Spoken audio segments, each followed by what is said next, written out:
Tomorrow night, I'm gonna smash your boy, guys.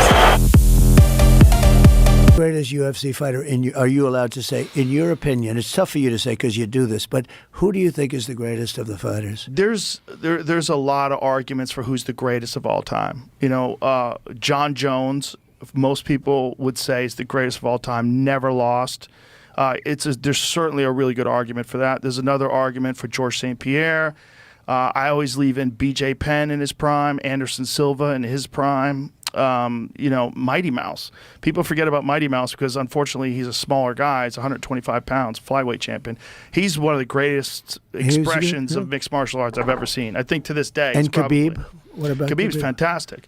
But if you looked at like accomplishments in terms of championship fights, Khabib retired 29-0, but he didn't have as many world probably championship never lost a fights. round. The argument, there's like a handful of guys you can make the argument is the greatest of all time. People forget about Anderson Silva. In his prime, he was unstoppable.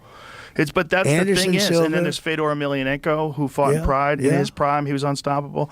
There's this, and you have a couple now that are pretty good. Oh, we've got so many now. Alex Pereira. Correct. There's an argument that he's the top pound for pound fighter in the world right now. He's looking very good. Yeah, it's unbelievable. But it's like fighters can only compete at that level for so many years, and so in my opinion, you have to judge them at their very peak. You can't judge them when they're hanging on and still fighting. You can't judge them when they're coming up. You got to judge them in that championship peak. There are a couple of that you just mentioned without mentioning names. If they stopped, they had the perfect, they were unbelievable. And then at a certain age, they start getting knocked out, right? Well, Anderson Silva was essentially unbeatable. And then he lost a close one, then all of a sudden he got knocked out. He got knocked out by Chris Weidman.